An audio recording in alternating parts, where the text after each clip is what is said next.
मामेला ने पूछा, ये कोठी है या भूतों का मस्कन? वान लुई ने गाड़ी आगे बढ़ाते हुए कहा, यह एक अरबपति यहूदी की मलकियत है। ताज्जुब है, एक अरबपति टूटे फूटे से मकान में रहता है। उसका नाम जॉन दाऊद है, बेहद कंजूस है। सुना है वो एक ही जैसे लिबास में बच्चे से जवान हुआ और जवान से बूढ़ा हो गया। स्याह लिबास इसलिए पहनता है कि वो मैला नजर नहीं आता। एक आध महीने में धोता है, साबुन कम खर्च होता है। उसने बड़ी बड़ी कंपनियों को कर्जे के तौर पर बड़ी रकमें दी हैं और सूद के तौर पर लाखों डॉलर वसूल करता रहता है। उसकी वो कोठी तकरीबन 100 साल पुरानी है। उसके बाप दादा बेहद कंजूस थे। उन्होंने भी उसकी ना मुरम्मत कराई और ना नई कोठी तामीर कराई। एक 30 बरस पुरानी कार है जो धक्कों से चलती है और किसी दीवार या बिजली के खंभे से टकरा कर रुकती है। ऐसी भी कंजूसी किस काम की? वो इतनी दौलत क्या करता होगा, कहाँ छुपा कर रखता होगा? यही हमें मालूम करना है। मेरे जहन में एक प्लानिंग है, उसके मुताबिक तुम इस कोठी में जाओगी और वहाँ मुख्तलिफ कमरों में खुफिया आलात रखोगी जिनके जरिए हम अपने घर में बैठकर उसके घर का हाल मालूम करते रहेंगे। उससे यहूदी जॉन दाऊद के घर में कितने अफराद होंगे? वो तन्हा रहता है। उसने शादी इसलिए नहीं की कि बीवी आएगी, बच्चे पैदा करेगी तो अखराजात बढ़ते रहेंगे और अगर औलाद ना खलफ हुई तो दौलत हासिल करने के लिए उसे कत्ल कर देगी। क्या दौलत के मामले में मोहतात रहने वाला यहूदी मुझे अपने घर में घुसने देगा? वो अपने घर के दरवाजे पर किसी अजनबी का साया भी बर्दाश्त नहीं करता है, लेकिन दौलत आए तो दरवाज़ा खोल देता है। तुम $1 लाख अमरीकी अपने साथ ले जाओगी। वह मंसूबे बनाते हुए अपनी रिहाइशगाह में पहुंच गए। मामेला ने आना लाना को उसके बेडरूम में पहुंचा कर कहा, लिबास तब्दील करो, किचन में जाकर कुछ खाओ पियो, फिर लाइट ऑफ करके सो जाओ। वो अना को कमरे में छोड़कर अपने बेडरूम में आई, फिर आर्जी मेकअप का सामान लेकर आईने के सामने बैठ गई। उसे अपने चेहरे को ज़्यादा तब्दील नहीं करना था, बस इतना ही बदलना था कि वो अपने पासपोर्ट की तस्वीर से मुख्तलिफ हो जाए। ये काम आधे घंटे में हो गया। वॉन लुइन कैनवस का एक बड़ा सा बैग ले आया, फिर बोला, मैंने $1 लाख इसमें रख दिए हैं। तुम इस रकम के ऊपर अपने 2 जोड़े और ज़रूरत का कुछ सामान रख लो, फिर बाहर आओ। मैं गैराज से गाड़ी निकाल रहा हूँ। उनके पास 2 कारें थी, एक पोर्च में थी, दूसरी स्याह रंग की गाड़ी गैराज में रहती थी। वो उसे रात को किसी वारदात के वक्त इस्तेमाल करते थे। उसने गैराज से वो गाड़ी निकाली। मामेला कैनवस बैग उठाकर उसके बराबर आकर बैठ गई। वो दोनों वहाँ से जाने लगे। एना लाना खिड़की के करीब पर्दे के पीछे छुपी हुई उन्हें देख रही थी। जब वो कार में बैठकर चले गए और नज़रों से ओझल हो गए तो वो खुशी से उछलकर नाचने और गुनगुनाने लगी। उसका दिल आदिल से मिलने और बातें करने के लिए बेताब हो रहा था। वो इसी इंतज़ार में थी कि तन्हाई नसीब हो और वो अपने हैरी से रब्ता करे। उसने हैरी से रुखसत होते वक्त उसे अपनी रिहाइशगाह का पता नहीं बताया। ये बात जहन में थी कि हैरी रॉबसन बहुत बड़ी शूज़ फैक्ट्री का मालिक है, वो उसे ढूंढ निकालेगी। वो तेज़ी से चलती हुई भाई के कमरे में आई। वहाँ टेलीफोन डायरेक्टरी रखी हुई थी। उसने इसे खोलकर जल्दी जल्दी और आँख उलटते हुए हैरी रॉबसन की शूज़ फैक्ट्री और रिहाइशगाह के नंबर तलाश किए। उसे तमाम मतलूबा नंबर मिल गए। उसने रिसीवर उठाकर नंबर डायल किए। राब्ता हो गया। पता चल रहा था कि दूसरी तरफ फ़ोन की घंटी बज रही है। वह इंतज़ार करने लगी। कोई अटेंड नहीं कर रहा था। वह सामने दीवार को घूंसा दिखाते हुए बोली, हैरी के बच्चे, रिसीवर उठाओ, अपनी आना से बात करो, नहीं तो नाक तोड़ दूंगी। घूंसा दिखाने और धमकी देने के बावजूद किसी ने नहीं उठाया। उसने फैक्ट्री के नंबर डाल के उधर से मैनेजर ने कहा, यह हैरी शूज़ फैक्ट्री है, फरमाइए। मैं मिस्टर हैरी से बात करना चाहती हूँ। आप उनके घर के फ़ोन पर रब्ता करें। मैं रब्ता कर चुकी हूँ, वहाँ कोई फ़ोन अटेंड नहीं कर रहा। क्या घर में कोई मुलाजिम ही नहीं? मिस्टर हैरी मुलाजिम नहीं रखते हैं, वो शायद कहीं तफरीह के लिए गए हैं। आप सुबह फ़ोन कर लें। एना ने रिसीवर रखकर सोचा, मैं भी कैसी नादान हूँ। हैरी को अपनी जान के लाले पड़े हैं। वो मेरे बरादर से छुपता फिर रहा होगा, अपने बंगले में नहीं आएगा। पहले ये मालूम करता रहेगा कि मेरे बरादर को उसकी मौत का यकीन हो गया है या नहीं। जब तक उसकी मौत की तस्दीक नहीं होगी वो छुपता फिरेगा। ये बात पहले उसकी समझ में नहीं आई, वरना वो अपने हैरी को ज़रूर अपना पता बता देती। उस बेचारे ने चीख कर पूछा था, लैला तेरा महल कहाँ है? वो दूर जाती हुई बड़े ही दानिशवराना अंदाज में बोली थी, खुदा और खुशबू नज़र नहीं आते हैं, इसके बावजूद खुदा हर सू है और खुशबू का झोंका कहीं से भी आ जाता है। उसने सोचा था कि वह टेलीफोन के जरिए खुशबू के झोंके की तरह हैरी के पास पहुंचकर उसे हैरान कर देगी। उसे हैरान करने वाली अब खुद परेशान हो रही थी। वो झुंझलाकर भाई के कमरे से अपनी ख्वाबगाह में आई, फिर औंधे मुँह बिस्तर पर गिर पड़ी। बड़ी बहन समझा कर गई थी कि लिबास बदल कर कुछ खा पी ले फिर सो जाए। वह बिस्तर के गद्दे को घून से मारते हुए बुड़बुड़ाने लगी, मैं लिबास नहीं बदलूंगी, मैं नहीं खाऊंगी, मैं नहीं सोऊंगी। ओ गॉड, मेरे हैरी तुम कहाँ हो? उधर मामेला और वान लुइन उस कंजूस यहूदी के खंडरनुमा महल में पहुंच गए। वहां से कुछ दूर गाड़ी रोककर दोनों कार से बाहर निकले और देर तक नजरें दौड़ाईं। एक कार सड़क के मोड़ से आ रही थी, फिर उनके करीब से गुजर कर चली गई। इसके बाद सन्नाटा छा गया, कोई नजर नहीं आ रहा था। भाई ने बहन को इशारा किया। बहन ने कार के अंदर झुककर कैनवस बैग को उठाया। फिर यहूदी जॉन दाऊद की शिकस्ता कोठी की तरफ जाने लगी। भाई कुछ फासला रखकर उसके पीछे चलने लगा। जब वो शिकस्ता कोठी के टूटे हुए गेट से अंदर गई तो भाई ने जेब से एक पिस्तौल निकाला और उसका निशाना लिया।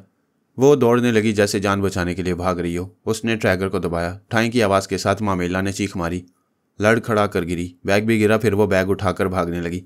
बूढ़ा यहूदी अपने तारीख कमरे में सोने जा रहा था। फायरिंग और चीख की आवाज़ पर तेज़ी से चलता हुआ खिड़की के पास आया। बाहर अंधेरा था, कुछ नज़र नहीं आ रहा था। वैसे वो तारीकी में रहने का आदी था। ज़रा देर बाद उसे खिड़की के करीब किसी का साया नजर आया। वो अपनी जसामत और घनी जुल्फ़ों के बायस लड़की लग रही थी। फिर उसकी हल्की हल्की सिसकियाँ सुनाई दी। वो रो रही थी। दाऊद थोड़ी देर तक उसकी आंसू भरी सिसकियाँ सुनता रहा। फिर दबी दबी सी सरगोशी के अंदाज में बोला, तुम कौन हो? जाओ यहाँ से।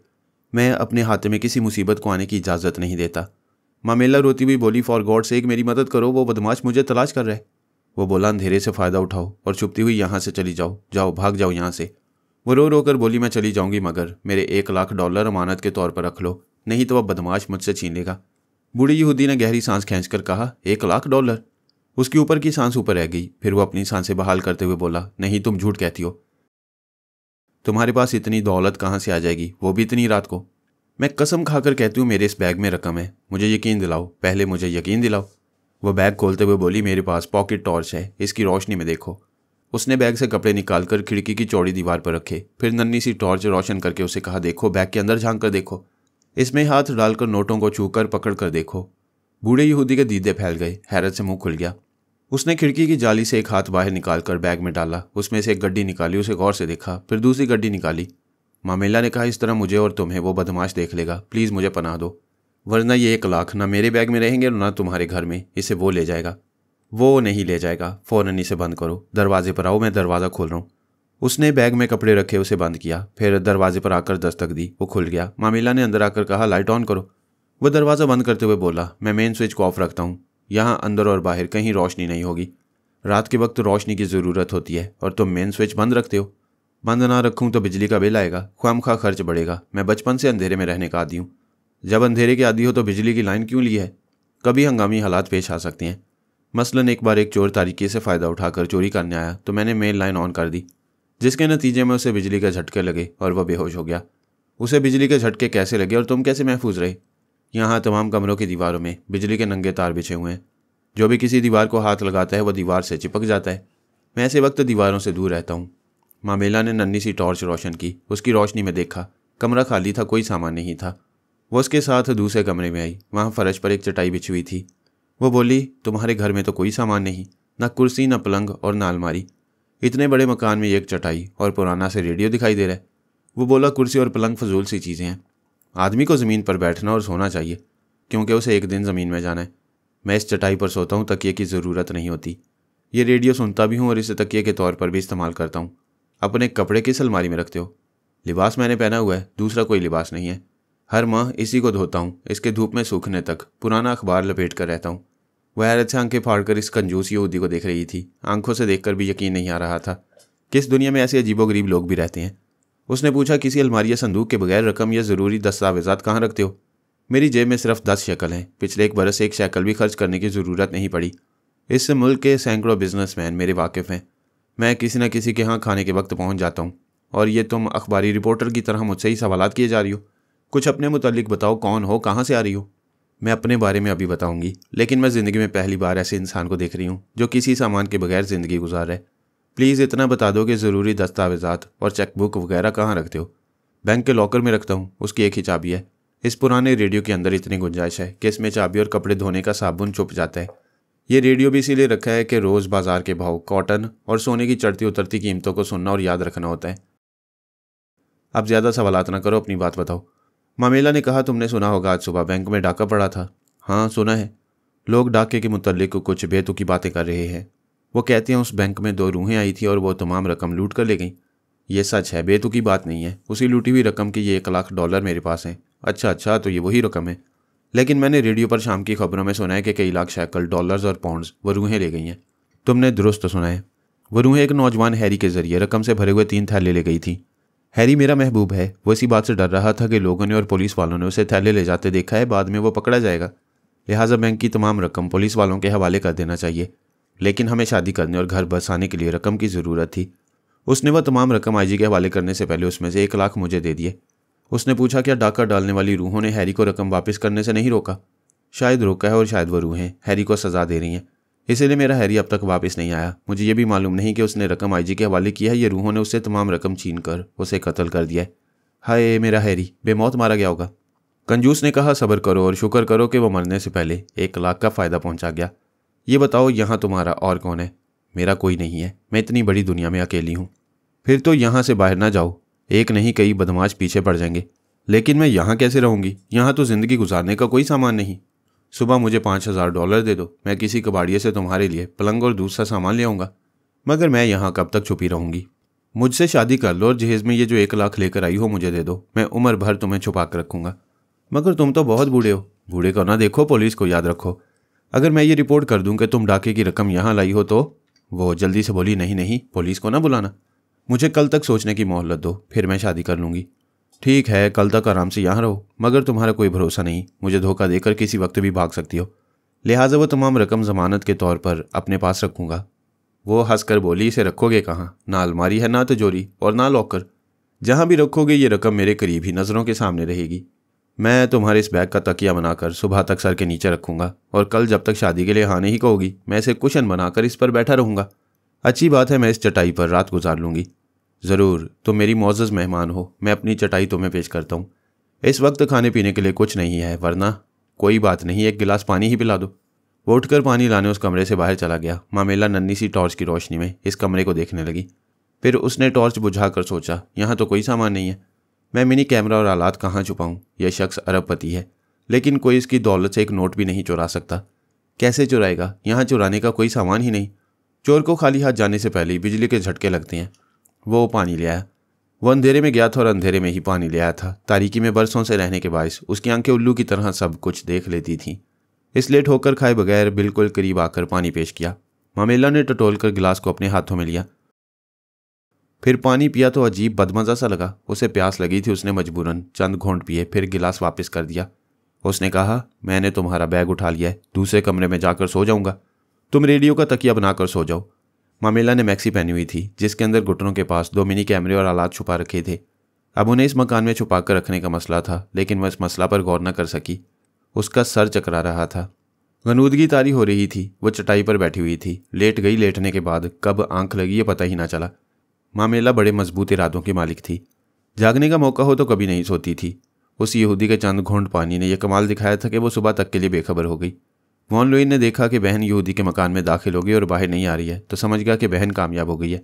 वो ये सोचकर घर रवाना हो गया कि टीवी स्क्रीन पर उस यहूदी को उसके मकान के अंदरूनी हिस्सों को देखेगा। वो वापस आ गया। एना लाना के कमरे में रोशनी थी।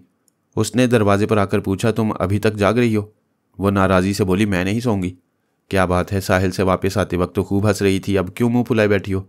जिसके लिए हंस रही थी वो गुम हो गया है, मैं उसे कहाँ ढूंढूं? भाई ने परेशानी से देखा, फिर कहा, प्लीज़ आना, बेतुकी बातें ना करो, मैं बहुत मसरूफ़ हूँ। मामेला उस यहूदी के घर में घुस गई है, हम बहुत बड़ा हाथ मारने वाले हैं। मैं अभी स्क्रीन पर वहाँ का मंजर देखूंगा। तुम बहुत प्यारी बहन हो, लिबास तब्दील करो और सो जाओ। मैं लिबास नहीं बदलूंगी जब तक वो नहीं आएगा या अपनी आवाज़ नहीं सुनाएगा, मैं लिबास नहीं बदलूंगी। मामेला दुरुस्त कह रही थी, तुम्हारे जहन पर हैरी की मौत का असर हुआ है।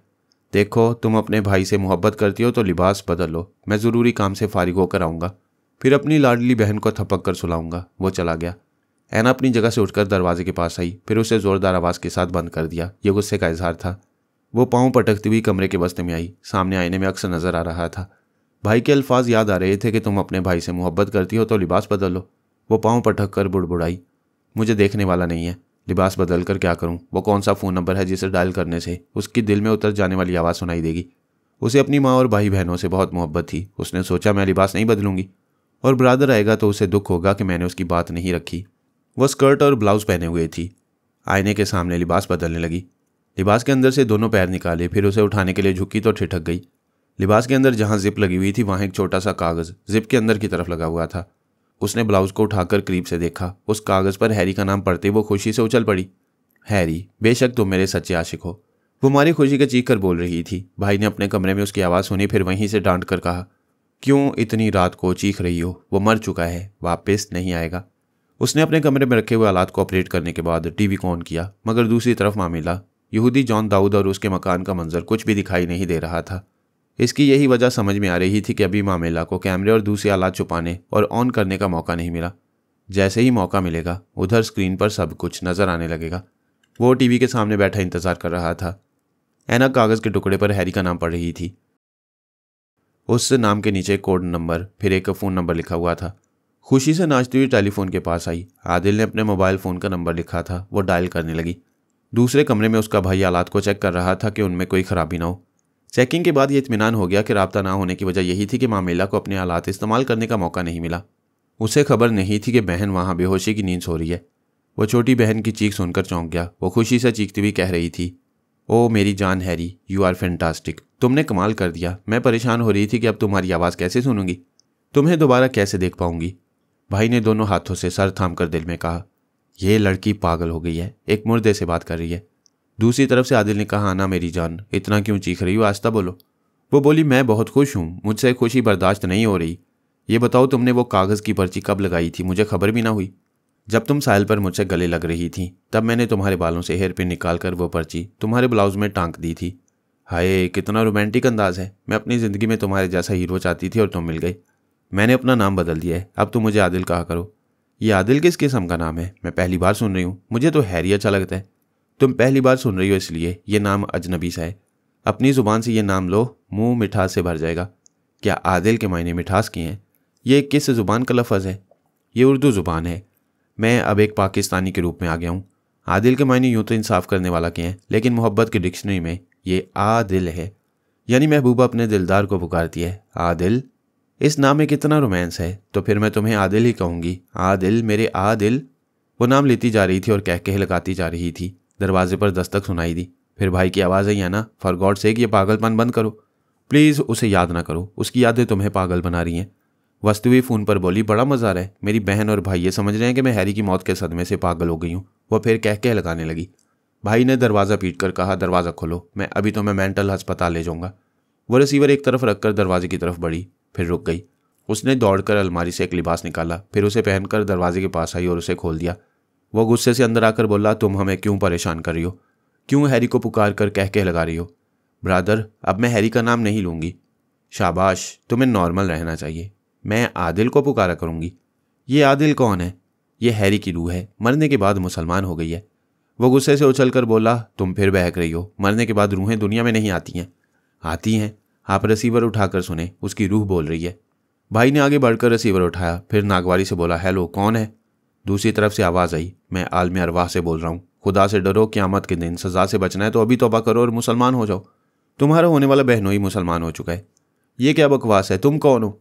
अभी तुम्हारी बहन ने बताया कि मैं मरने से पहले हैरी था, अब मेरा नाम आदिल है। तुम कोई मस्खरे हो। हैरी की रूह बनकर मेरी मासूम और नादान बहन को पागल बना रहे हो। ऐना ने कहा, ब्रादर, मैं नादान नहीं हूँ, अपने आदिल की आवाज़ लाखों में पहचान सकती हूँ। यो शट अप। ये आदिल कौन है? आपसे कितनी बार कहा जाए कि आदिल हैरी है, यानी कि हैरी आदिल है। हैरी मर चुका है। मैंने उसके जिस्म में एक नहीं 2 गोलियां उतारी थी। वो भाई से रिसीवर लेकर बोली, वो मर चुका है तो आप जाएं, मुर्दे से बातें ना करें। मेरी प्यारी बहन, होश की बातें करो, अपने हवास में रहो। क्या मैं आपको पागल नजर आ रही हूँ? पागल तो आप हैं। एक शख्स कह रहा है कि वो हैरी यानी आदिल है, फिर भी आप यकीन नहीं कर रहे। भाई ने उसके हाथ से रिसीवर छीनकर कान से लगाते हुए कहा, मिस्टर, तुम जो कोई भी हो, साफ साफ बताओ, हमसे क्या चाहते हो? मैं जो चाहता हूँ वो ऐना लाना जानती है। अच्छा, तो तुम इसका नाम भी जानते हो? ये बताओ, हमारे मुत्तल्लिक क्या जानते हो? सिर्फ इतना जानता हूँ कि तुम मेरे होने वाले साले हो। वह डांट कर बोला, संजीदगी से बातें करो। मैं संजीदगी से रिश्ता मांग रहा हूँ।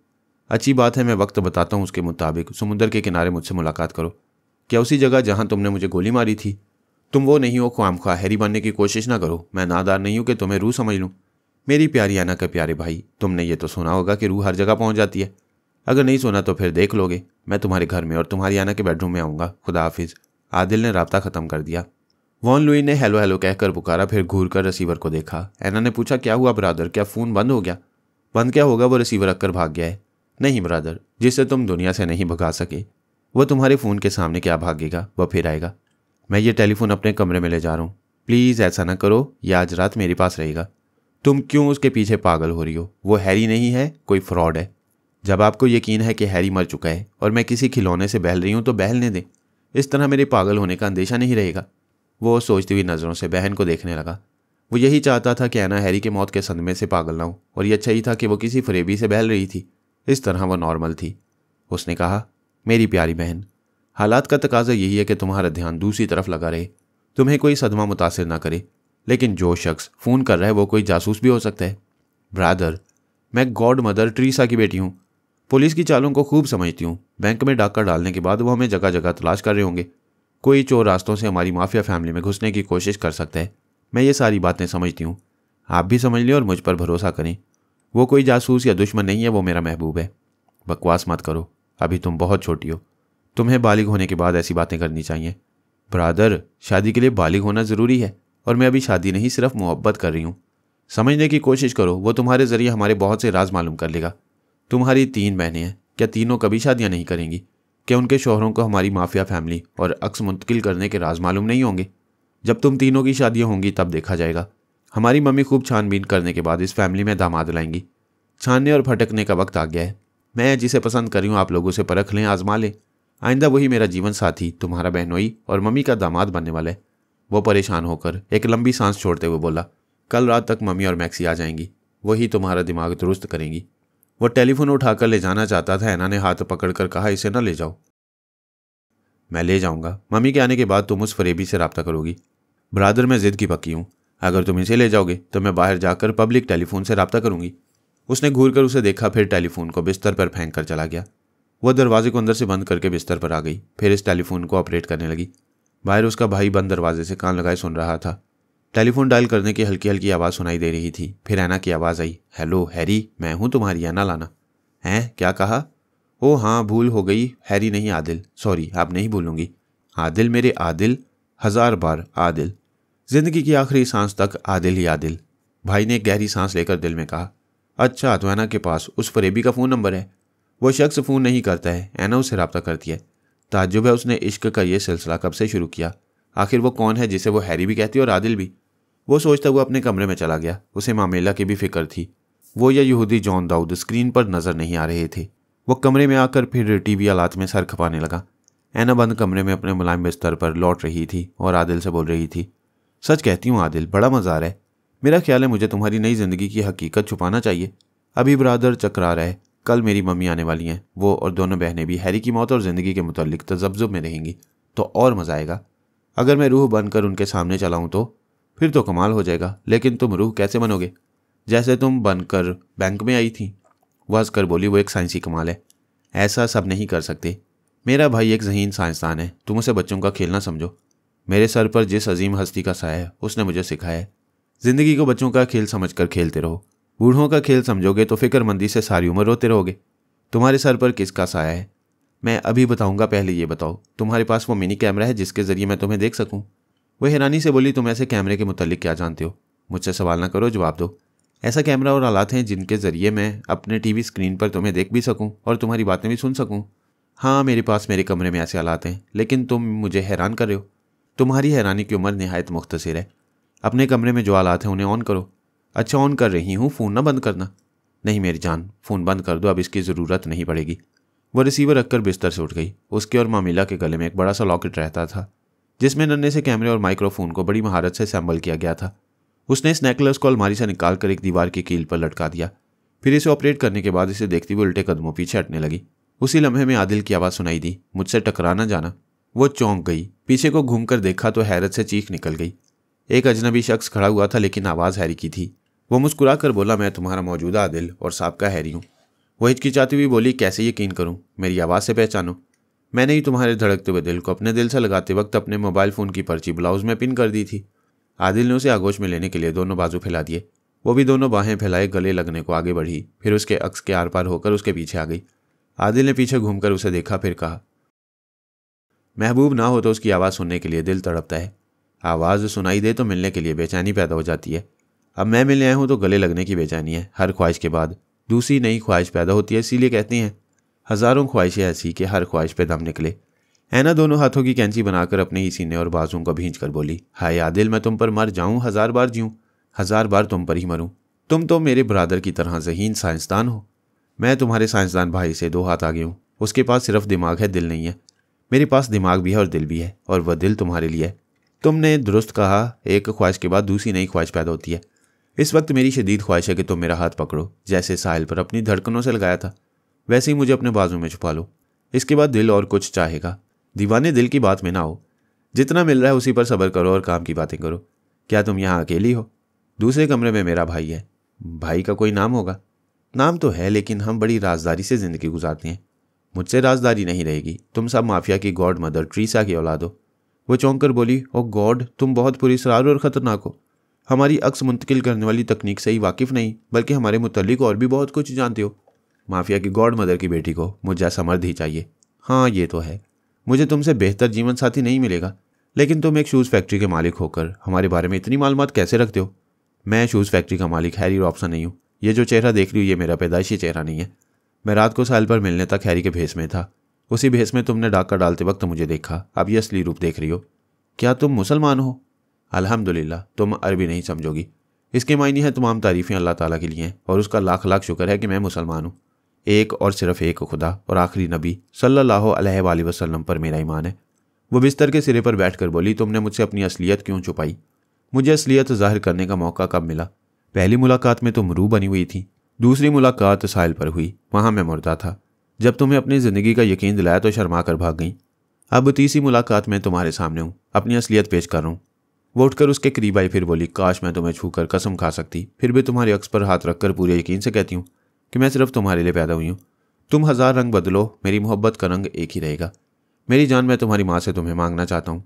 तुम्हारी जहानत और सलाहियतें देखकर मेरा दिल कहता है कि मम्मी तुम्हें कबूल करेंगी। उन्हें ऐसे ही बेबाक और तेज़ो तर्रार दामाद चाहिए, लेकिन उन्हें मुतासिर करने के लिए कोई कारनामा दिखाना होगा।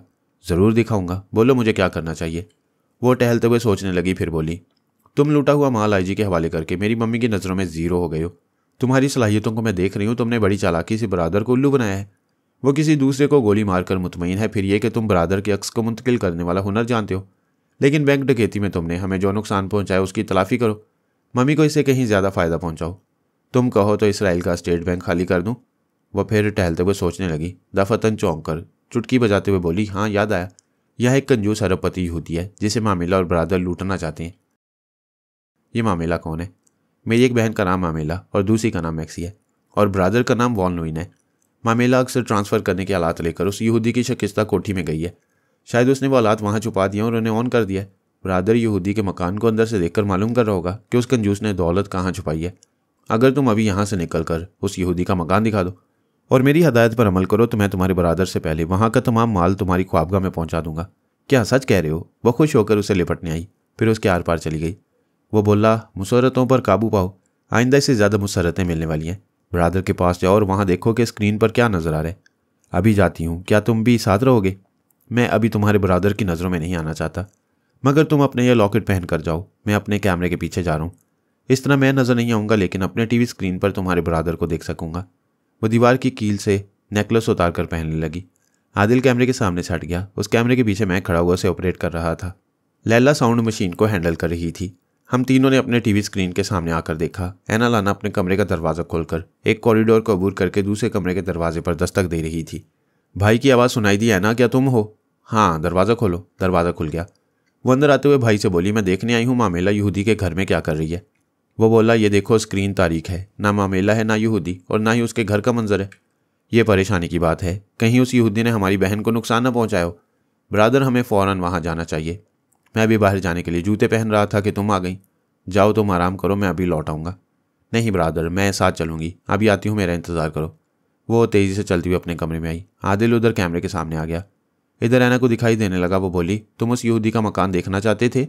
मैं वहाँ जा रही हूँ, क्या मेरे साथ रहोगे? मेरा अक्स नहीं रहेगा, लेकिन मैं तुम्हारे लॉकेट के ज़रिए तुम्हारी बातें सुनता रहूँगा, और जहाँ जहाँ से गुजरोगी वहाँ के मनाजिर भी देखता जाऊँगा। यूँ यहूदी का मकान देख लूँगा। बाहर अंधेरी रात है, ये कैमरा कोई मंजर नहीं दिखा सकेगा। कोई बात नहीं, सिर्फ तुम्हारी आवाज़ काफ़ी है। एक बात याद रखो, दरवाजे पर जाकर यहूदी को ज़रूर मुखातिब करो, मैं उसकी बातें ज़रूर सुनना चाहूँगा। भाई ने दरवाजे पर दस्तक दी। आदिल कैमरे के पीछे जाकर ऐना के कमरे से गायब हो गया। वो स्क्रीन पर नजर आ रही थी। अपने भाई के साथ उस बंगले से निकलकर कार में बैठ रही थी। लैला ने मुस्कुराकर कहा, भाई आदिल, तुम तो ज़बरदस्त आशिक निकले। बेचारी ऐना को पागल बना दिया है। वो दोनों हाथ जोड़कर बोला, भाभी जान, मैं किस काबिल हूँ? आप और भाईजान मुझ जैसे ज़र्रे को आफताब बना रहे हैं। मैंने उसकी पीठ पर हाथ रखकर कहा, हम खुदा के आजिज़ बंदे हैं, हम किसी गधे को घोड़ा नहीं बना सकते। अगर तुम ज़र्रे थे तो अल्लाह की रज़ा से आफताब बन रहे हो, हम तो सिर्फ रहनुमाई कर रहे हैं। भाईजान, ये मेरे लिए कितने फ़ख्र की बात है कि आप यहाँ मेरी खातिर आए हैं। तुम्हारी खातिर ज़रूर आया हूँ, लेकिन तुम यहाँ जो कुछ भी कर रहे हो उसके पीछे हमारे मकासद हैं। मैं वक्त आने पर तुम्हें बहुत कुछ बता सकूँगा। मैंने उस वक्त उसे नहीं बताया मेरा एक मकसद था कि इसराइल में जितने ममालिक के जासूस, खतरनाक तंजीमों के अफराद और जितने टेलीपैथी जानने वाले आ रहे हैं उन सबको बेनकाब करने की कोशिश करूं। पारस ने फार्मूलों का शोशा छोड़कर मेरे लिए बेहतरीन मौका फराहम किया था।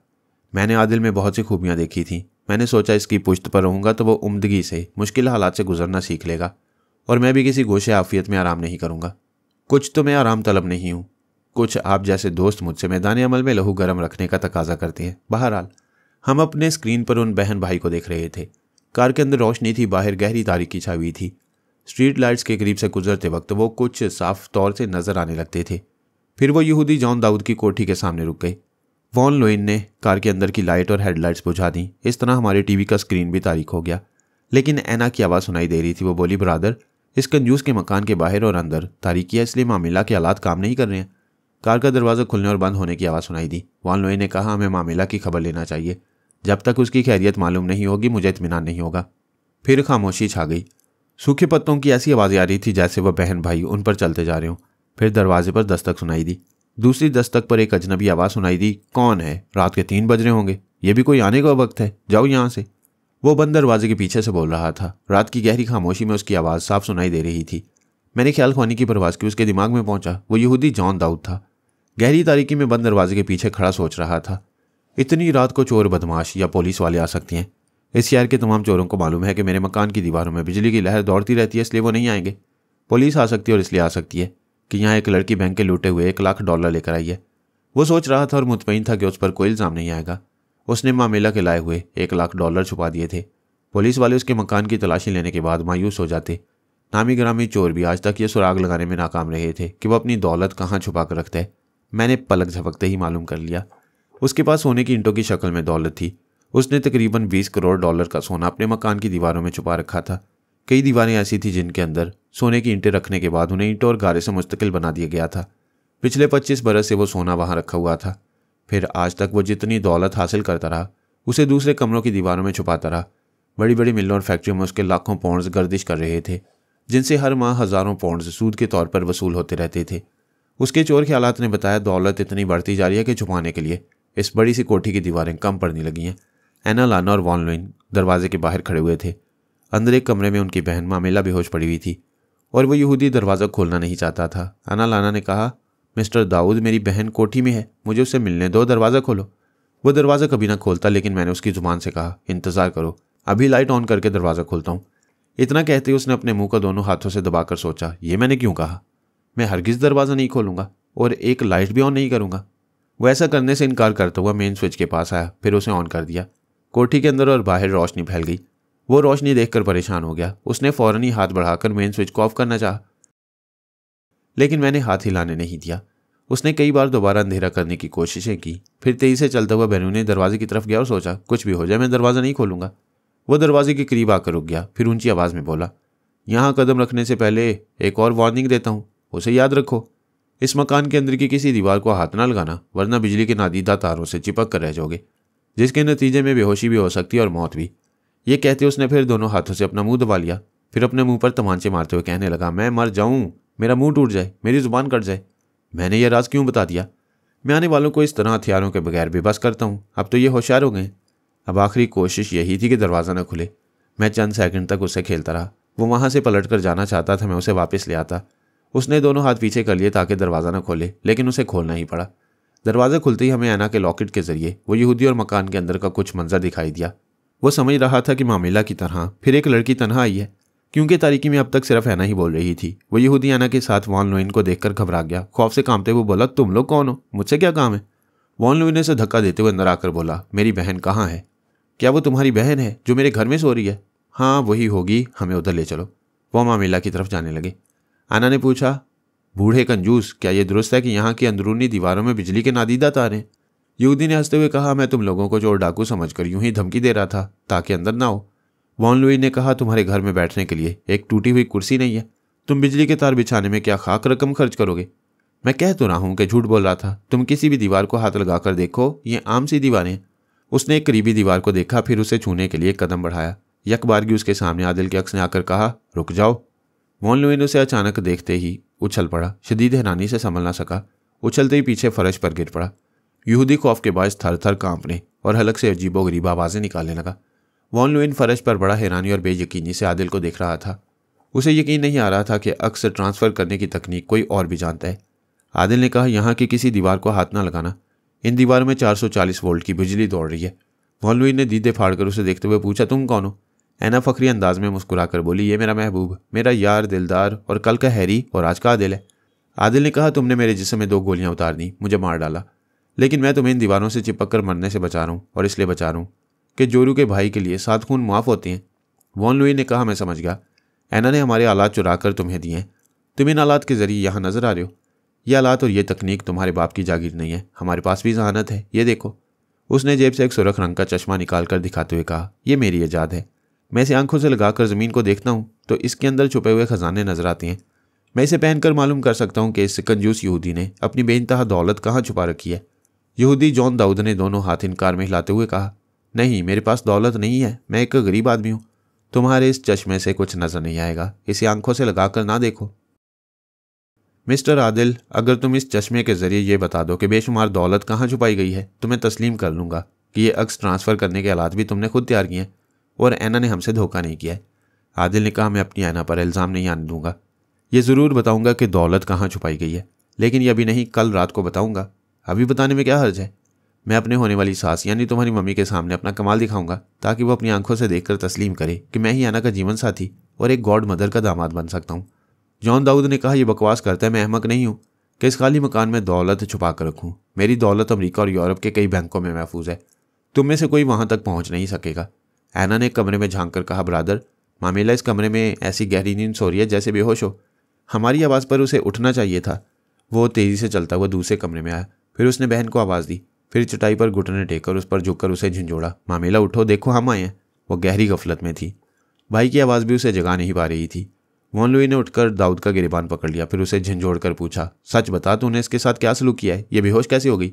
मैंने कुछ नहीं किया, ये कहीं से परेशान हाल आई थी, मैंने इसे पनाह दी, इसे पेट भर कर खिलाया पिलाया, तुम मुझे नेकी का ये बदला दे रहे हो? वो उसे झंझोड़ कर बोला, तू और नेकी करेगा, कभी तेरे बाप ने भी किसी को मुफ्त पानी नहीं पिलाया होगा। अच्छा ये बता, जो $1,00,000 ये लाई थी वो कहाँ है? कौन से $1,00,000? अरे ये क्या गजब है, एक तो मैंने मेहमान नवाजी की, ऊपर से चोर बनाया जा रहा हूँ। ये लड़की यहाँ एक फूटी कौड़ी भी नहीं लाई थी। तो नहायत ही कमीना और मकार है। मेरी बहन को बेहोशी की कोई दवाई खिलाई है और थोड़ी देर पहले झूठ बोलकर इस दीवार से लगने की तरगीब दे रहा था। अगर ये आदिल ना आता तो मैं अब तक मर चुका होता। मेरी बहन को अभी होश मिला, वरना मैं तुझे जिंदा नहीं छोड़ूंगा। उसने तैश में आकर उसे घुंसा मारा, ये नहीं सोचा कि एक ही हाथ में उस बूढ़े के कदम उखड़ जाएंगे। वो मार खाकर लड़खड़ाता हुआ पीछे वाली दीवार से लग गया। उसके हलक से एक भयानक चीख निकली। वह दीवार से लगा तड़प रहा था, दूसरी बार चीखने के काबिल नहीं रहा, उसके दीदे फैल गए। ऐना ने भाई को झंझोड़ कर कहा, ब्रादर इसे बचाओ, मेन स्विच कहाँ है? आदिल ने कहा, इस कोठी के पिछले हिस्से में। वॉन लुइन उधर दौड़ता हुआ गया। मेन स्विच को ढूंढने में थोड़ा वक्त लगा, फिर उसने इसे ऑफ कर दिया। एकदम से हरसू तारीकी छा गई। वो जेबी टॉर्च निकालकर उसकी रोशनी में दोनों बहनों के पास उस कमरे में आया। स्विच ऑफ होते ही दाऊद दीवार से अलग होकर फर्श पर औंधे मुंह गिर पड़ा था। वॉन लुई ने करीब आकर उसकी नब्ज टटोली। वह तकरीबन मुर्दा हो चुका था, ताहम जिंदगी के आसार थे। आदिल ने मेरे मशवरे के मुताबिक कहा, इस बूढ़े को अपनी गाड़ी में डालकर ले जाओ, इसे ज़िंदगी दो मगर कैदी बनाकर रखो और इसकी कोठी के तमाम दरवाज़ों को मुकफ्फल कर दो। वॉन लुई ने कहा, इस मुसीबत को साथ ले जाने का मशवरा ना दो, ये सुबह तक मर जाएगा। तुम हमसे दोस्ती करो और बताओ इसने दौलत कहाँ छुपाई है। मैं कह चुका हूँ, गॉड मदर की मौजूदगी में बताऊँगा। बूढ़े दाऊद को यहाँ से नहीं ले जाओगे और ये इस मकान में मर जाएगा तो फिर यहाँ सरकारी कारिंदों का कब्जा हो जाएगा। ऐना ने कहा, ब्रादर समझने की कोशिश करो। आदिल बड़ी जहानत की बातें कर रहे, इसे फ़ौरन घर ले जाकर तिब्बी इमदाद पहुँचाओ। उसने थोड़ी देर सोचा, फिर दाऊद को कंधे पर उठाकर मकान से बाहर आया। कार के पिछले दरवाजे को खोलकर उसे सीट पर डाल दिया, फिर मामेला को उठाकर लाने लगा। मैं दाऊद के कमज़ोर दिमाग को पढ़ रहा था। वो जैसे अब तब में मरने वाला था। उसकी जगह कोई और होता तो मर चुका होता, लेकिन उसके दिमाग में ये बात जम गई थी कि वो मरेगा तो अरबों डॉलर्स सरकार के ख़जाने में चले जाएंगे या कोई मकान की दीवारें तोड़कर सोने की ईंटें ले जाएगा। इसलिए उसे मरना नहीं चाहिए, ज़िंदगी के लिए लड़ना चाहिए। वो ज़बरदस्त कुव्वत इरादी का मालिक था, इसलिए लड़ रहा था और अभी तक जिंदा था। वॉन लुई ने ड्राइव करते हुए ऐना लाना से कहा, मैंने पहले ध्यान नहीं दिया था, अब पता चला कि तुमने यह लॉकेट इस आदिल को यहाँ बुलाने के लिए पहना है। बेशक इसी के लिए पहने हुए हूँ, लेकिन तुमने लॉकेट की चोरी का इल्ज़ाम मुझ पर लगाकर मेरी तौहीन की है। मैं मम्मी से शिकायत करूँगी। ऐना, तुम सिर्फ मम्मी की नहीं, हम सब की जानो। आदिल का अक्स देखकर फ़ौरन ये ख्याल आया था कि उसने मेरी तकनीक और आलात चुराए हैं और इस चोरी में तुम उसके साथ हो। क्या दुनिया में तुम ही एक ज़हीन साइंसदान हो? बिल्कुल नहीं, मुझसे बड़े बड़े साइंसदान हैं। लेकिन अपनी ईजाद को दूसरे के इस्तेमाल में देखकर मैंने इल्ज़ाम दिया था, अगर वो सुर्ख चश्मे का कमाल साबित कर देगा और यहूदी की बेइंतहा दौलत का सुराग लगाएगा और हमें उस दौलत तक पहुंचाएगा तो मैं तस्लीम कर लूँगा कि वो मुझसे बड़ा साइंसदान है। फिर मैं उसके सामने तुमसे मुआफ़ी मांग लूँगा। ब्रदर, वो अपनी बर्तरी साबित करने के लिए नहीं, मुझे हासिल करने के लिए अपने सुर्ख चश्मे की करामत ज़रूर दिखाएगा। तुम ये तो बता सकती हो कि वो कौन है? उसका पैदाइशी नाम आदिल है, वो मुसलमान है। यहाँ हैरी रॉबसन के भेष में था। इसी भेष में मेरी और उसकी पहली मुलाकात हुई। फिर दूसरी मुलाकात साहिल पर हुई। वहाँ तुमने किसी और को हैरी समझकर कत्ल कर दिया। इसके बाद आदिल ने हैरी का चोला उतार दिया। अभी तुमने उसे असल रूप में देखा है। ये तुम सरसरी सी मालूमात पेश कर रही हो। ये बताओ वो करता क्या है? उसने किस लिए हैरी का रूप इख्तियार किया था? वो किस गैंग से ताल्लुक़ रखता है? मैं इस बारे में कुछ नहीं जानती। क्या धोखा खाने के लिए अंधी होकर उसे इश्क कर रही हो? जब धोखा खाऊंगी तो तुम्हारे सामने शर्मिंदा हो जाऊंगी। क्या ये मामूली सा धोखा था कि हमारी लूटी हुई बैंक की तमाम दौलत वो हड़प कर गया और जाहिर ये कर रहा है कि उसने बैंक वालों को रकम लौटा दी है? मैं फ़िलहाल इतना जानती हूँ कि वो इससे कई गुना ज़्यादा रकम मम्मी के कदमों में ला कर डालेगा। इस यहूदी ने करोड़ों डॉलर और पाउंड्स छुपाए होंगे। क्या अकल तस्लीम करती है कि आदिल इतनी दौलत तुम्हारे इश्क में हमारे हवाले कर देगा? अगर तुम्हारी अकल ये तस्लीम नहीं करती तो इसमें मेरा नहीं, तुम्हारी अकल का कसूर है। उसने बहन को घूर कर देखा, फिर जवाबन खामोशी रहा। अपनी रिहाइशगाह के गैराज में उसने गाड़ी रोकी। फिर दाऊद और मामीला को बारी बारी उठाकर बंगले के अंदर ले गया। मामीला महज बेहोश थी। दाऊद की हालत तशवीशनाक थी। वह तमाम भाई बहनें इब्तदाई तिब्बी इमदाद के मुतल्लिक वसी मालूमात रखते थे। सुबह 7 बजे तक वॉन लुइन की मुसलसल तवज्जो और मौसर दवाओं के इस्तेमाल से दाऊद की जान में जान आई। वह सो गया। ऐना मामीला को अटेंड करती रही। उसने सुबह 5 बजे आंख खोल दी। फिर परेशान होकर बोली, मैं तो यहूदी के मकान में थी, यहाँ कैसे आ गई? ऐना ने उसे तमाम वाक़यात बताए। फिर कहा, तुम आराम करो, मैं सोने जा रही हूँ। वो अपने कमरे में आ गई। तमाम रात जागती रही। उसे सो जाना चाहिए था, लेकिन उसने आदिल के अक्स से मुलाकात करने के लिए कमरे का दरवाज़ा बंद कर लिया। अपने लॉकेट को ऑपरेट किया मगर वो नज़र नहीं आया। उसने लॉकेट को मुंह के करीब लाकर पुकारा, आदिल कहाँ हो? आ जाओ, मैं इंतज़ार कर रही हूँ। उसे जवाब नहीं मिला। फिर वो टेलीफोन के पास आई, रिसीवर उठाया, मोबाइल के कोड नंबर और फ़ोन नंबर डायल किए। राब्ता हो गया। वो बोली, हेलो आदिल, क्या सो गए हो? मैंने कहा, हाँ बेटी, वो सो रहा है, अब तुम्हें भी सो जाना चाहिए। ऐना ने पूछा, आप कौन है? मैं आदिल का भाईजान हूँ। नींद सेहत के लिए ज़रूरी है, मैं भी सो रहा हूँ। दिन के 1 बजे मुलाकात होगी। मैंने फ़ोन बंद कर दिया। उसे भी मजबूरन सब्र करना पड़ा। वो भी लिबास बदल कर सो गई। उधर वॉन लुइन दाऊद के दोनों हाथ पांव पलंग से बांध देने के बाद खुद भी सो गया था। दिन के 12 बजे तक इस बंगले में गहरी खामोशी रही। सब रात भर के थके हुए थे, अपनी थकन उतार रहे थे। सबसे पहले मामिला बेदार हुई। उसने गुस्ल करके लिबास बदलने के बाद फलों का जूस लिया। फिर भाई के कमरे में झांक कर देखा। बिस्तर पर दाऊद बंदा पड़ा था। वो जाग रहा था मगर खामोश था। मामेला उसे देखकर चौंक गई। फिर उसके करीब आकर बोली, मेरा बैग और $1,00,000 कहाँ है? वो उसे खामोशी से देखने लगा। वो बोली, मैं जानती हूँ, मेरा भाई तुम्हें पकड़कर यहाँ लाया है। मैं शायद बेहोश हो गई थी। हाँ, मुझे याद आ रहा है, मैंने तुम्हारे हाथ से पानी के चंद घूंट पिए थे, इसके बाद मुझे होश नहीं रहा।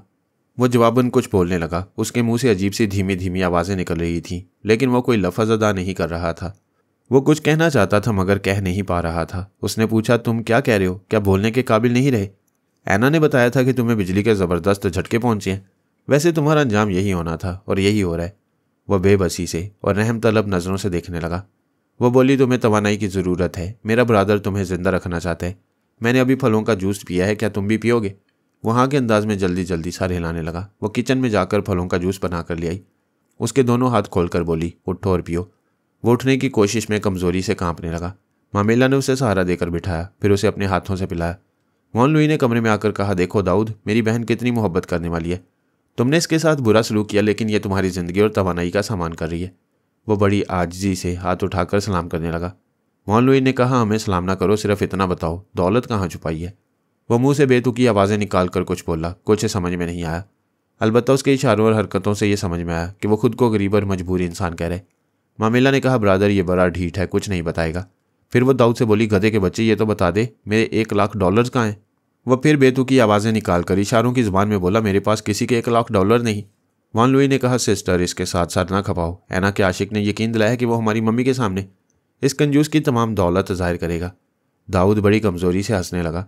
ऐसा लग रहा था जैसे रो रहा हो, लेकिन वह इस यकीन से हंस रहा था कि दीवारों में छुपी हुई दौलत का सुराग कोई नहीं लगा सकेगा। वह बीमार सी हंसी हंस रहा था और ठेंगा दिखा रहा था। मामेला ने परेशान होकर कहा, ब्रादर, ये बड़ा पुरएतमाद है कि हम इसकी दौलत तक नहीं पहुंच सकेंगे। इस तरह हमारे 1 लाख भी डूब जाएंगे। सिस्टर, इत्मीनान रखो, इसे मैं इसीलिए उठा लाया हूँ कि ये यहाँ कैद रहेगा और मैं इसके खाली मकान में आज़ादी से वहाँ का तमाम फर्ज खोद कर दौलत तलाश कर सकूँगा। वो हंसते हंसते निढाल होकर लेट गया, फिर एक बार ठेंगा दिखाने लगा। वॉन लुई ने कहा, यह बार बार ठेंगा क्या दिखा रहा है? अगर दौलत ना मिली तो हम तुम्हें खिला पिलाकर खूब तगड़ा करते रहेंगे और रोज़ तुम्हारे जिस्म से एक बोतल खून निकाल लिया करेंगे। तुम्हें ज़िंदगी भी देते रहेंगे और मारते भी रहेंगे। तुम जिंदगी की भीख मांगते रहोगे और रोज़ मरते रहोगे। दाऊद ने आंखें बंद कर लीं। मामेला और वॉन लुई ने दोबारा उसके हाथों को पलंग से बांध दिया। फिर उन्होंने ऐना के दरवाजे पर आकर दस्तक दी। अंदर खामोशी थी। दूसरी दस्तक पर ऐना की आवाज़ आई, मैं गुस्ल कर रही हूँ। वो दूसरे कमरे में चले गए। उन्होंने आधे घंटे बाद फिर आकर दस्तक दी। वो अंदर से बोली, मैं लिबास बदल रही हूँ। ऐसा कहते वक्त उसकी हंसी सुनाई दी। मामेला ने पूछा, ये तुम्हें किस बात पर हंसी आ रही है? फ़ौरन लिबास पहनकर दरवाज़ा खोलो। सॉरी सिस्टर, मैं अभी मसरूफ़ हूँ, तुम अपने कमरे में रहो, मैं खुद आ जाऊँगी। बहन भाई ने एक दूसरे को सवालिया नज़रों से देखा। फिर वो दोनों ही दरवाजे से कान लगाकर सुनने लगे। अंदर बातें करने की आवाज़ें आ रही थीं। वह तवज्जो से सुनने की कोशिश करने लगे, लेकिन अंदर होने वाली गुफ्तगू इतनी धीमी थी जैसे राजो न्याज की बातें हो रही हों। वॉन लुई मामेला का बाजू पकड़कर उसे दरवाजे से ज़रा दूर ले आया। फिर सरगोशी में बोला, आदिल है। मामेला ने ताजुब से पूछा, आदिल है मगर कहाँ है? भाई समझा करो, ऐना के कमरे में। अच्छा, वही आदिल जिससे वो इश्क करती है। मैं हैरान हूँ कि वो भी अक्स बनकर आता है। हाँ, मगर ये अच्छी बात नहीं है। उन्हें बंद कमरे में नहीं रहना चाहिए। पहली बात तो यह है कि वो बंद कमरे में हमारी बहन का कुछ नहीं बिगाड़ेगा, उसके बदन को छू भी नहीं सकेगा। दूसरी बात यह है कि हम आदिल को यहाँ आने से रोक सकते हैं, लेकिन उसके अक्स के सामने कोई दीवार हायल नहीं हो सकेगी। हाँ, ये तो ठीक है, मगर ऐना का इश्क हमें नुकसान पहुँचा रहा है। मैं चाहता था अभी हम दोनों दाऊद के घर जाते और डिटेक्टिव वाले से खोज लगाते कि इस कंजूस यहूदी ने तय खाना या खुफिया माल खाना कहाँ बनाया है। बेशक अभी हमें यह काम कर लेना चाहिए। यहूदी यहाँ कैद में रहेगा और ऐना इसकी निगरानी करती रहेगी, मगर वो तवज्जो और जिम्मेदारी से निगरानी नहीं करेगी। आदिल से राजो न्याज करती रहेगी। ऐसे में वो कैद खाने से निकल भागेगा।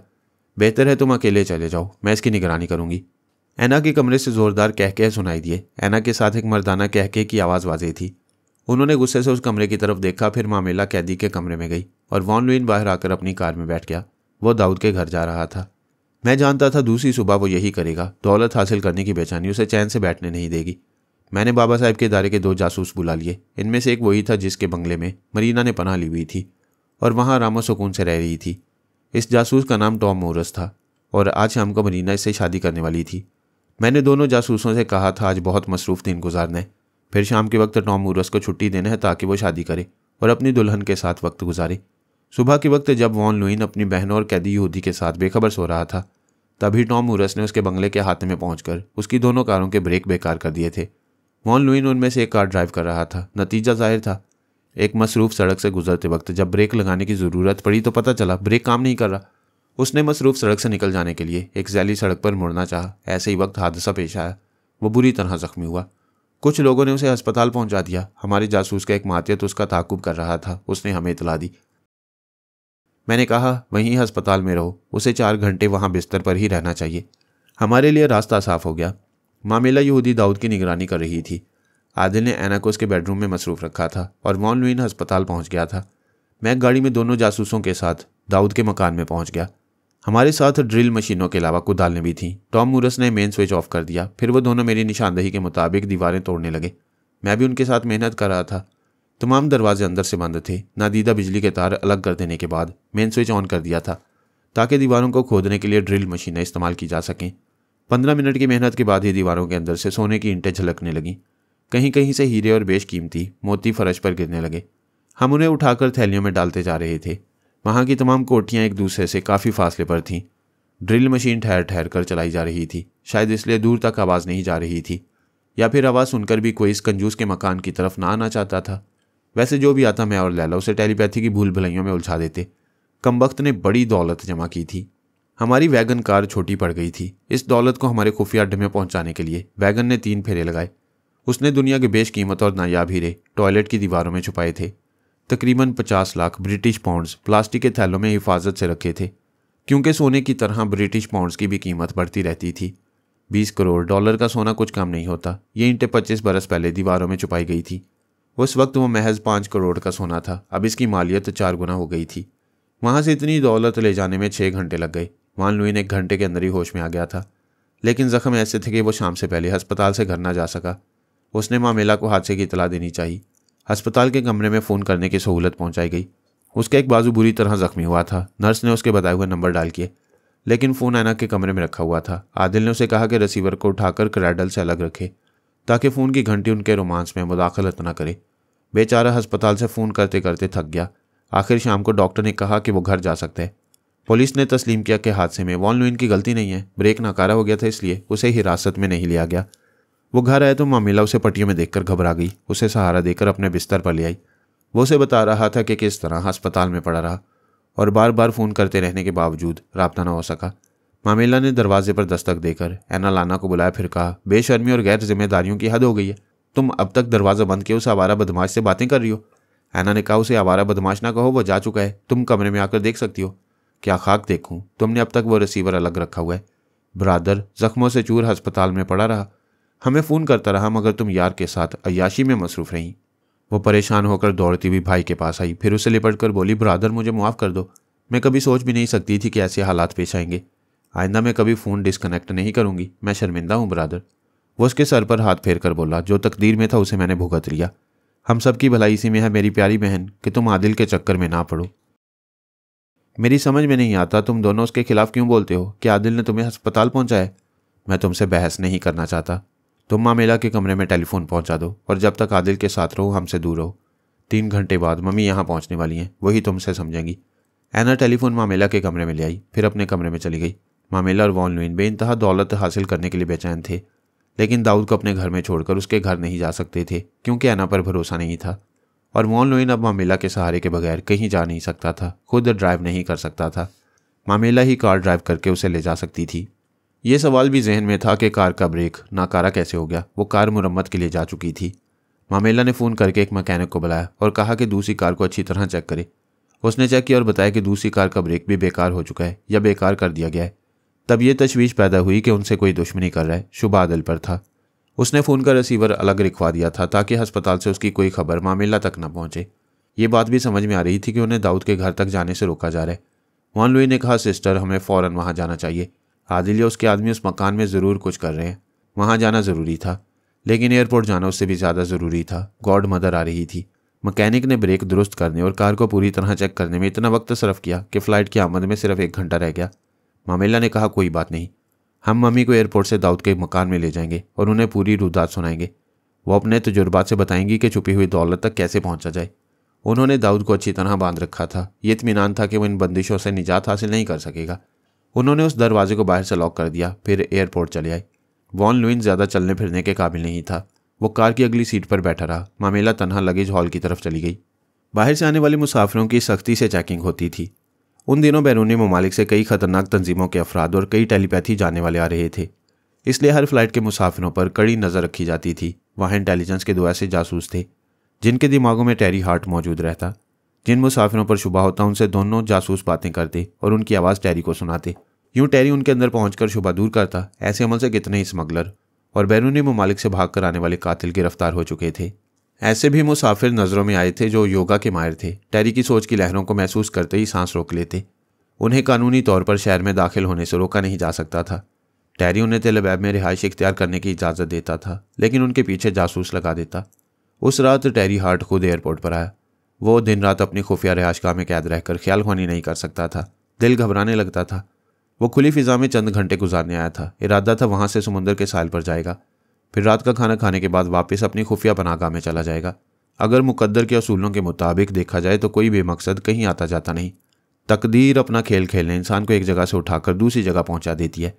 टेरी चाहता तो सीधा समुंदर किनारे चला जाता और ख्याल ख्वानी के जरिए आने वाले मुसाफिरों को चेक कर लेता, लेकिन नसीब आशिकां उसे वहां ले आया। वो आशिक मिजाज नहीं था, लेकिन मैक्सी को देखते ही कुछ सहरज़दा सा हो गया। वो गॉड मदर ट्रीसा की बेटी मैक्सी थी। अपनी मम्मी के साथ लगेज हॉल से बाहर आ रही थी। बाहर मामिला खड़ी हुई थी। वह तीनों माँ बेटियां गले लगकर खुशी का इजहार कर रही थीं और एक दूसरे से कुछ बोल रही थीं। टेरी अपने किसी जासूस के जरिए इन माँ बेटियों के दिमागों में पहुंचने और इनकी बातें सुनने का इरादा कर सकता था, लेकिन वो सारी दुनिया भूलकर मैक्सी को देख रहा था। वो दुनिया की हसीन तरीन लड़की नहीं थी, लेकिन दिल जिस पर आ जाए उसके सामने दुनिया की हसीन तरीन दोशीज़ाएँ भी हीच लगती हैं। वैसे मैक्सी हसीन थी। चेहरे के नकूश जाज़ में नज़र थे। जब वो माँ और बहन के साथ जाने लगी तब वो चौंका और ख्याल आया कि वो कहीं गुम ना हो जाए। उसने ख्याल ख्वानी के जरिए एक जासूस से कहा, वो देखो, एक दोशीज़ा नारंगी और स्याह रंग के स्कर्ट और ब्लाउज में है। उसके शाने से एक स्याह बैग लटक रहा है और गोरे मुखड़े पर स्याह चश्मा है। उसे मुखातिब करो, मुझे उसकी आवाज़ सुनो। सर मैं उसे अभी रोक कर बातें करता हूँ, लेकिन मेरे सामने ये मुसाफिर मशकूक है, आप इसकी आवाज़ सुने। फिर उसने आवाज़ सुनवाई। टैरी उस मुसाफिर के दिमाग में गया। मुसाफिर ने फ़ौरन ही सांस रोक ली। अगर वो महज स्मगलर या किसी और तरह का मुजरिम होता तो टैरी उसे पुलिस के हवाले करके उस हसीना की आवाज़ सुनने चला जाता, लेकिन मुसाफिर ने सांस रोककर अपनी अहमियत का यकीन दिलाया था। टैरी ने एक इंस्पेक्टर के जरिए पूछा, तुमने यह सांस रोकने का हुनर क्यों सीखा है? क्या तुमने अपने अंदर कोई राज छुपा रखा है? वो बोला, कोई राज मेरे अंदर नहीं, लेकिन मेरे ज़ाती और ख़ानदानी मामलात ऐसी हैं जिन्हें मैं दुनिया से छुपाता हूँ। क्या कानून को मेरे ज़ाती मामलात से दिलचस्पी है? हमें इस बात से दिलचस्पी है कि एक योगा का माहिर हमारे मुल्क में क्यों आए। ये मेरे कागजात में वाज़ेह तौर से लिखा हुआ है कि मैं खराद मशीन का कारीगर हूँ और यहाँ की स्टील मिल्स में इस सिलसिले की खिदमात अंजाम देने आया हूँ। क्या ये बेहतर न होगा कि तुम 10 मिनट के लिए अपने दिमाग में मुझे आने दो? मैं तुम्हारे ज़ाती मामलात में दिलचस्पी नहीं लूँगा। सॉरी मिस्टर, आप सिर्फ कानून की हदूद में रहकर मुझसे अहकामात की तामील करें। अच्छी बात है, तुम जा सकते हो। वो अपने सामान की ट्रॉली के साथ चला गया। टैरी ने इंस्पेक्टर से कहा, इसकी निगरानी दिन रात की जाए। अगर वो कुछ ज़्यादा ही पुरस्कार नजर आए तो इसे किसी तरह ज़ख्मी किया जाए या ऐसा भी कमज़ोरी में मुब्तला कर दिया जाए, फिर मैं आसानी से इसकी असलियत मालूम कर लूँगा। वह मुसाफिर दरअसल सुपर मास्टर की उस टीम का एक अहम जासूस था जिसकी रहनुमाई शीतारा कर रही थी। उसने एयरपोर्ट पर अपना राज खुलने नहीं दिया। आइंदा उसके साथ क्या होगा ये बाद में ही मालूम होगा। टैरी इस मामले से फुर्सत पाते ही उस जासूस के पास गया। फिर बोला, वो दोशीज़ा कहाँ है? सर मैंने उसे और उसकी माँ बहन को रोक रखा था। उनके कागजात देर तक चेक करता रहा, लेकिन आप नहीं आए। मैंने उन कागजात से उनके नाम और यहाँ का रिहायशी पता नोट कर लिया है। फिर वो तीनों जिस कार में गए थे उसका नंबर भी लिख लिया है। कोई मतलूब हो और दूर ही से झलक दिखाकर गुम हो जाए तो उसकी तलब और चाहत शदीद हो जाती है। टैरी ने बड़ी मोहब्बत से मैक्सी का नाम, पता और गाड़ी का नंबर नोट किया। फिर उसने ख्याल खोने के जरिए एक मातियत को मुखातिब करते हुए उसे मैक्सी का पता और कार का नंबर लिखवाया। इसके बाद कहा, यह जहाँ क्याम करने वाली है वहाँ टेलीफोन भी होगा, उस टेलीफोन का नंबर मालूम करके बताओ। फिलहाल गॉड मदर ट्रीसा के हक में यह बेहतर हुआ था कि टैरी दूसरे मामले में उलझ गया था, वरना वो अगर मैक्सी की आवाज़ सुनकर उसके दिमाग में जाना चाहता तो वो सांस रोक लेती। गॉड मदर और मामेला भी यही करती। वह समझ लेता कि तीनों खतरनाक औरतें हैं। फिर वो उनका ताकुब करके बहुत कुछ मालूम कर सकता था, क्योंकि वो तीनों यहूदी दाऊद की कोठी की तरफ गई थी। गॉड मदर अपने बेटे वॉन लुइन को जख्मी देखकर बहुत परेशान हुई थी। बेटे ने उसे तसल्ली दी कि जख्म तशवीशनाक नहीं है, 2-4 रोज़ में पट्टियाँ खुल जाएंगी। फिर उसने और मामेला ने बैंक डकैती से लेकर यहूदी जॉन दाऊद की बेशुमार दौलत को हासिल करने की कोशिशों तक के तमाम हालात सुनाए। गॉड मदर ने कहा, तुमने दाऊद को कैदी बनाकर बहुत अच्छा किया है। अब हम आज़ादी से इसकी कोठी में घंटों रहकर छुपी हुई दौलत का सुराग लगा सकेंगे। वो बातें करते हुए उससे शिकस्ता कोठी के अहाते में पहुंच गए। फिर कार से उतरकर दरवाजे पर पहुंचे। वो खुला हुआ था। वॉन लुई ने कहा, कल रात में ताला लगा कर गया था, ये खुल कैसे गया? वो अंदर पहुंचकर ठिठक गई। तमाम दीवारें इस तरह टूटी हुई थी कि अपनी जगह खड़ी हुई थी, सिर्फ अंदर से खोखली हो गई थी। वॉन लुई ने कहा, ओ मम्मी, कल रात के पिछले पहर तक ये दीवारें बिल्कुल सालमो साबित थीं, कहीं से एक ज़रा टूटी हुई नहीं थी। इनकी शिकस्तगी बता रही है कि यहूदी ने तमाम दौलत इन तमाम दीवारों में छुपाई थी। मामेला ने कहा, मैंने भी कल रात बेहोश होने से पहले तक यहाँ कोई टूट फूट नहीं देखी। गॉड मदर ने कहा, इसका मतलब है तुमसे पहले कोई दूसरी पार्टी सारा माल ले गई। कितने अफसोस की बात है कि तुमने बैंक डकैती के बाद ये दूसरी बड़ी चोट खाई है। मामेला ने कहा, मम्मी आप यकीन करें, हम ऐना की वजह से ये नुकसान उठा रहे हैं। बकवास मत करो, अपनी नाकामी का इल्ज़ाम छोटी बहन को ना दो। अगर तुमने देखा था और महसूस किया था कि उसके साथ एक फरीबी नौजवान है तो तुम्हें उस फरीबी को नज़रों में रखना चाहिए था, लेकिन तुम लोगों ने ऐना के साथ साथ उस नौजवान को भी नज़रअंदाज किया। यहाँ से चलो और मुझे बताओ कि तुम दोनों ने कैसी गलतियाँ की हैं। वो कार में आकर बैठ गए। घर की तरफ वापस जाते हुए वॉन लुई ने कहा, मम्मी आप मौजूद रहती हैं तो हमें अकल आती है। अब ये गलती समझ में आ रही है कि हमने आदिल को बहुत ज़्यादा अहमियत नहीं दी। ये नहीं सोचा कि जो अक्सर ट्रांसफ़र करने वाली तकनीक चुरा सकता है वो यहूदी की तमाम दौलत चुरा कर ले जा सकता है। मामेला ने कहा, आदिल शुरू ही से फ्रॉड साबित होता रहे, लेकिन हमें इतना मौका ही नहीं मिला कि हम उस फरेबी को अपनी ऐना से दूर रखते। वॉन लुई ने कहा, दूर रख ही नहीं सकते थे, वक्स बनकर उसके पास चलाता है। गॉड मदर ने कहा, ऐना के पास वो लॉकेट नहीं रहना चाहिए था। मैं मानती हूँ तुम उसे वो लॉकेट ज़बरदस्ती नहीं ले सकते, वो बहुत ज़िद्दी है। कोई उल्टी सीधी हरकत कर बैठती तो तुम दोनों की परेशानियाँ और बढ़ जाती। वॉन लुई ने कहा, मुझे गुस्सा आ रहा है। उस अरबपति यहूदी की तमाम दौलत हमारे हाथों से निकल गई है। मैंने कितनी बार समझाया कि दुनिया का कोई शख्स हारी हुई बाजी गुस्सा दिखाकर या आंसू बहाकर नहीं जीत सकता। दोबारा जीतने के लिए ये देखो कि कौन जीत कर गया है। अगर वो आदिल है तो समझो बाजी अभी अधूरी है। वो सारी दौलत हमारे पास वापस आएगी। वो कैसे मम्मी? इस पर हम बाद में बातें करेंगे।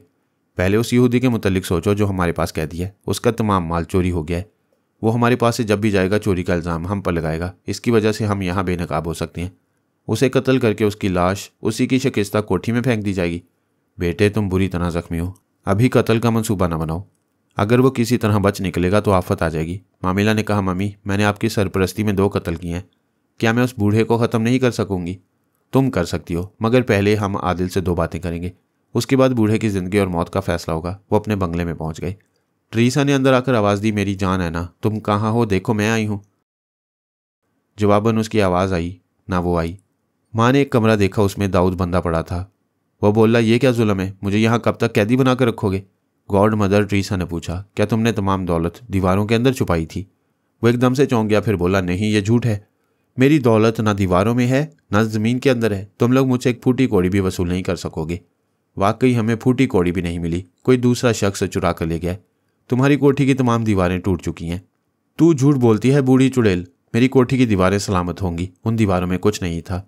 मामिला ने आकर कहा, ऐना किसी कमरे के बाथरूम में भी नहीं है। उसके तकिए पर यह पर्ची रखी हुई थी जिस पर एक मोबाइल फ़ोन का नंबर लिखा हुआ है। गॉड मदर ने उस पर्ची को लेकर पढ़ा, फिर रिसीवर उठाकर कोड नंबर और फ़ोन नंबर डायल किए। जल्द ही राब्ता हो गया। ऐना लाना की आवाज़ सुनाई दी, हेलो मैं बोल रही हूँ, आवाज़ से पहचान लो। बेटी मेरी जान, मैं तुम्हारी मम्मी हूँ। कितने अफसोस की बात है तुम माँ के इस्तकबाल के लिए घर में मौजूद नहीं थी। मम्मी मैं आप पर कुर्बान, आप अफसोस ना करें, मैं आपको बहुत बड़ी खुशखबरी देने वाली हूँ। मैंने एक लॉकेट पहना हुआ है, आप मुझे स्क्रीन पर देखें, मैं भी अपनी प्यारी मम्मी को यहाँ देखूंगी। आप रिसीवर रख दें।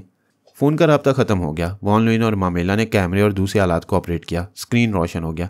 इसके साथ ही देखने वालों की आंखें रोशन हो गईं। एक बहुत बड़ा हॉलनुमा कमरा नजर आ रहा था जिसके फर्श पर सोने की ईंटें इतनी तादाद में बिछी हुई थी कि फर्श नजर नहीं आ रहा था। ऐना नंगे पांव इन ईंटों पर चलती हुई कह रही थी, हेलो मम्मी, आप फ़ख्र से कहते हैं कि दौलत आपके कदम चूमती है। आज यह तमाशा देख लें, दौलत आपकी बेटी के कदमों तले है। सच बताएं, कभी एक साथ आपने इतनी दौलत देखी है? गॉड मदर ने दोनों बाहें फैलाकर कहा, मेरी जान तूने तो कमाल कर दिया। माँ और भाई से आगे निकल गई। हम जिस खजाने के लिए परेशान हो रहे थे वो तुम्हारे कदमों में है। यहूदी दाऊद के हाथ पांव बुलंद से बंधे हुए थे। वो तकिए से सर उठाए उन सोने की ईंटों को देख रहा था और थर थर कांपते हुए कह रहा था, ये सब मेरी दौलत है। ये जो मेरी दौलत पर खड़ी है, मैंने इस लड़की को पिछली रात उस अक्स के साथ देखा था। तुम लोगों ने मुझे लूट लिया है। मैं दौलत दौलत कहते कहते उसकी आवाज़ बंद हो गई। वैसे झटके खा रहा था जैसे अपनी सांसों से लड़ रहा हो। दौलत की खातिर अभी जिंदा रहना चाहता था, लेकिन यह हकीकत जहरीली थी कि सारी दौलत लुट चुकी है। यह जहर जानलेवा साबित हुआ। उसने सांस लेने की आखिरी कोशिश की, फिर एकदम से साकित हो गया। दीदे फैल गए, मुंह खुला रह गया। मैक्सी ने मेडिकल साइंस में डिग्री हासिल की थी। उसने बूढ़े यहूदी का मुआयना किया, फिर उसकी मौत की तस्दीक कर दी। गॉड मदर ने स्क्रीन पर ऐना को देखते हुए कहा, इस कंजूस की मौत ऐसे ही लिखी थी। बेटे इसे छोड़ो, हम अपनी बात करें। स्क्रीन पर आदिल नजर आया। वह ऐना के करीब आकर बोला, मैं ऐना की मम्मी से मुखातिब हूँ। पहले आप लोग इस लाश की फिक्र करें, वरना मुसीबत में पड़ जाएंगे। ऐना और दौलत आप लोगों से दूर नहीं है। 1 घंटे बाद हमारी मुलाकात इसी स्क्रीन पर होगी। फिलहाल खुदा हाफिज। स्क्रीन तारीख हो गया। वॉन लुइन ने कहा, यह क्या हरकत है? ऐना को आपकी बात सुने बगैर राब्ता ख़त्म नहीं करना चाहिए था। माँ ने कहा, नाराज़ क्यों होते हो, राब्ता फिर होगा। मुझे इस नौजवान का मशवरा पसंद आया। तुम यहाँ आराम करो, मैं मामिल और मैक्सी ये लाश ले जा रही हैं।